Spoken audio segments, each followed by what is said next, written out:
ఓం నమో భగవతే శ్రీరమణాయ. చాలా సంతోషం నాయన.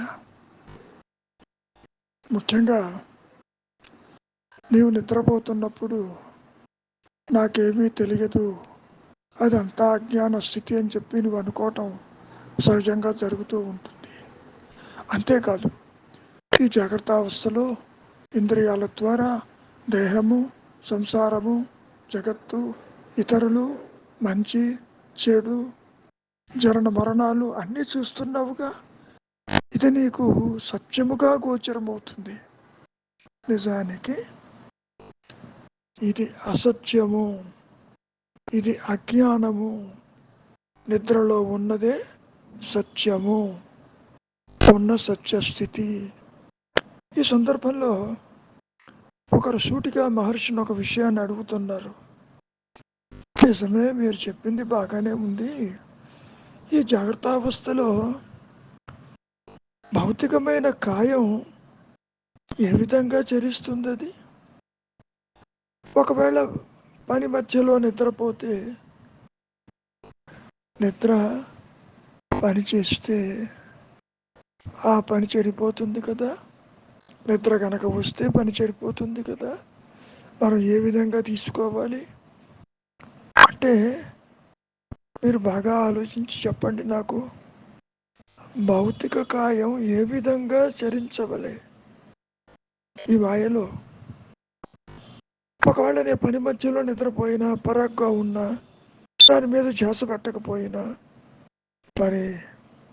పని పూర్తిగా పాడైపోతుందిగా. అంతవరకు దేనికి పొయ్యి మీద ఏదో వేడి చేద్దామని పెడతావు. వేరే పని మీద పోయినప్పుడు ఇది పోతుంది కదా, ధ్యాస పెట్టకపోతే ఎట్లాగూ అంటూ సూటిగా మహర్షుల వారిని భౌతికమైన ఒక ప్రశ్న అడగటం జరిగింది. దానికి మహర్షుల వారు, నిద్ర నీవు అనుకున్నట్టుగా ఏమీ తెలియకపోవటం అజ్ఞానం కాదు. అక్కడ ఉన్నది నీ ఎరుక, నీ సహజ స్థితి, ఉన్నానన్న అహంస్ఫురణ. అది నీకు తెలియకపోవచ్చు. తెలియవలసింది జాగ్రత్తావస్థలోనే, నిద్రలో నీకు తెలియదు. అయినప్పటికీ నువ్వేమనుకుంటున్నావు? ఈ జాగ్రత్తావస్థ అంతా నేను తెలుసుకుంటున్నాను, అన్యత్వం ఉన్నది, కార్యభారాలున్నాయి, చేస్తున్నాను, కర్మఫలాన్ని అనుభవిస్తున్నాను, మంచి చెడు అంటున్నావుగా. అది పూర్తిగా అజ్ఞానజనితము. నువ్వు నిద్రపోతున్నప్పుడు అక్కడ ఎరుక మాత్రమే ఉన్నది, పూర్ణ చేతస్సు ఉన్నది. అక్కడ మెలకువలో చెప్పుకోవాలి అంటే పూర్ణ అజ్ఞానం ఉన్నది. ఇక్కడ నీ సహజత్వం ఉంది, చూశావు, సత్యస్థితి. అది రెంటిని లోకని వానికి అధిగమించి ఉంటుంది శుభ. జ్ఞాన అజ్ఞానాలకు అతీతమైనది. ఇది నువ్వు గ్రహించాలి. దాన్నే మహర్షుల వారు జ్ఞాన అజ్ఞాన రెంటిని అవ్వలిది ఆత్మస్థితి అంటే. తెలుసును తెలియదు, జాగ్రత్త నిద్ర, వీటికి అతీతమైనది అంటే అర్థం ఏంటి? తురీయంలో ఉన్నటువంటి సత్యస్థితే నీ సహజ స్థితి అని చెప్పటం. ఇంకా సింపుల్గా చెప్పుకోవాలి అంటే, ఉన్నది లేదు, కనపడుతుంది కనపడటం లేదు, తెలుస్తుంది తెలియటం లేదు. ఒక రకంగా ద్వంద్వాలకి అతీతమైనది నీ సహజ స్థితి అని చెప్పటం. నిజానికి జాగ్రత్త, స్వప్న, సుషుప్తులు ఆత్మ ఎదుటే నడయాడే మూడు అవస్థలు నాయన. నీకు తెలిసినా తెలియకపోయినా అవి తన మార్గంలోనే సంచరిస్తూనే ఉంటాయి. నీవు గుర్తించినా గుర్తించకపోయినా, నీవు అనుభవించినా అనుభవించకపోయినా, నీతో సంబంధం లేకుండా అవి చరిస్తూ ఉంటాయి. మునుపు గతంలో ఒక చెప్పుకున్నాం. బండిలో ప్రయాణం చేసే వాడి సంగతి చెప్పుకున్నాం. నడుస్తూ నిలుస్తూ కాడి వీడుతూ మళ్ళీ పూంచుతూ బండి ఎద్దులు, బండిలో నిద్రిస్తున్న ప్రయాణికుడు. మరి ఆ కథలో వాడు లాగే కూడా ఇక్కడ జ్ఞాని కూడా అలాగే ఉంటాడు. మెలకువ, సమాధి, నిద్ర, కళ ఇవన్నీ అతడి ముందు గడిచిపోయే సాగుతూ ఉంటాయి. ఈ ప్రశ్నలన్నీ కూడా నాయన అజ్ఞాని దృష్టిలో వచ్చినవే తప్ప కాకుంటే ఈ సంశయాలకి తావే లేదు. నిజానికి ఈ సందేహాలు ఆత్మల నుంచి వెలువడవు. నిజమే, అక్కడ అడిగేది ఎవరు?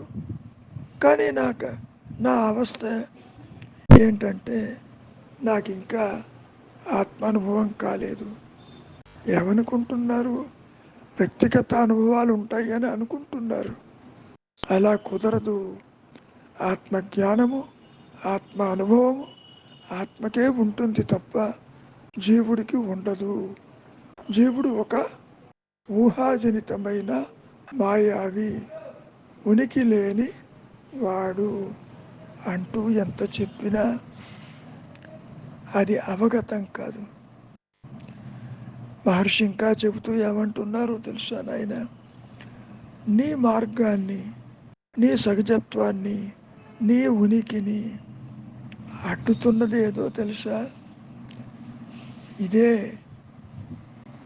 దేహాత్మబుద్ధి, పరిమితత్వము, కర్తృత్వము. నేను అజ్ఞానిని, నాకు ఆత్మ సిద్ధించడం లేదని భావిస్తున్నావుగా, ముందు ఆ భావాన్ని తుడిచిపెట్టేసి నీవే ఆత్మవి. దానికి వేరుగా ఎప్పుడైనా అసలు నీవు నిలిచి ఉండగలవా? నిజానికి పృచ్ఛకుడు అంటున్నాడు, ఇది నిద్ర చరణంలో పరీక్ష కదా, కాకపోతే జాగ్రత్త స్వప్నము కావచ్చు. మరి మహర్షి నవ్వుతూ అక్కడి నుంచి వెళ్ళబోవటం జరిగింది. అసలు విషయాన్ని ఇంకా కూడా లోతుగా చెబుతున్నారు. ఆత్మ నిద్రలోని శుద్ధ చైతన్యము. అది సుషుప్తి జాగ్రత్తల అంతరంలో ఇదం అంటే ఇది లేకయే అహం అంటే నేనుగా స్ఫురణగా పరిణమిస్తుంది. మెలకువలో అది అహం ఇదం రెండుగా గోచరిస్తుంది నాయన.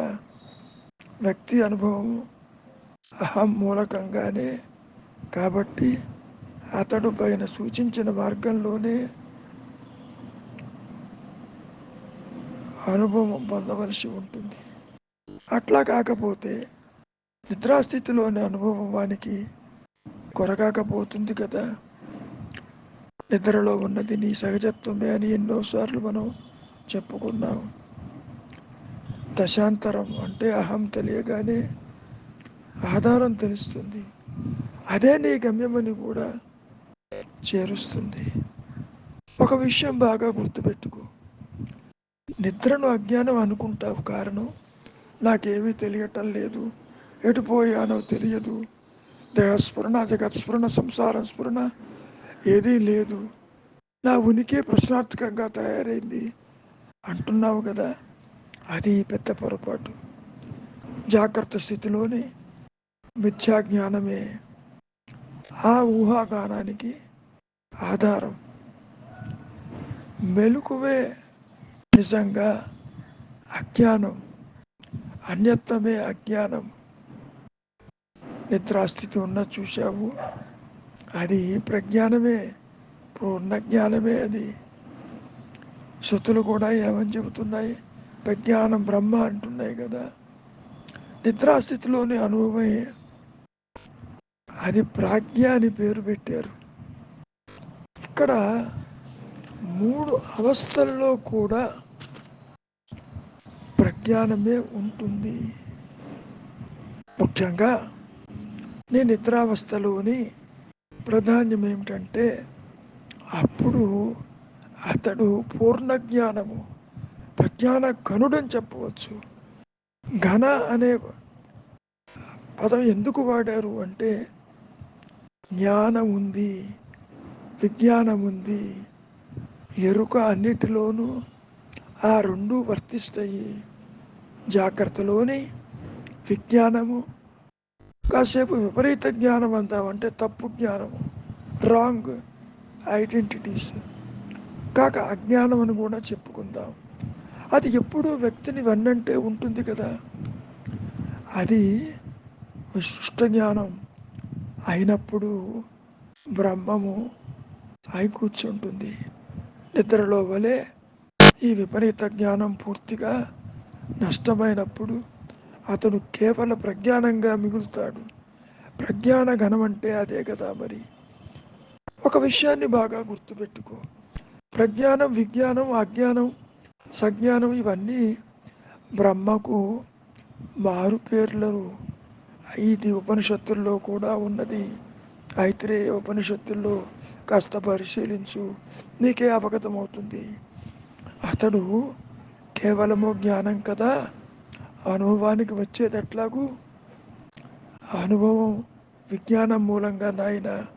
అందువల్ల ప్రజ్ఞాన ఘనమని అనుభవంలో తెలియవలనంటే మరి ఏం చేయాలనుకుంటున్నావు?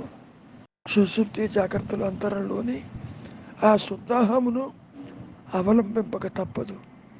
ఈ మెలకువలోని అహం అంటే అహంకారము, వ్యక్తిత్వము, పరిమితత్వము పూర్తిగా కలుషితమై ఉంటుంది. అందుచేత పై అనుభవానికి అది తోడ్పడదు.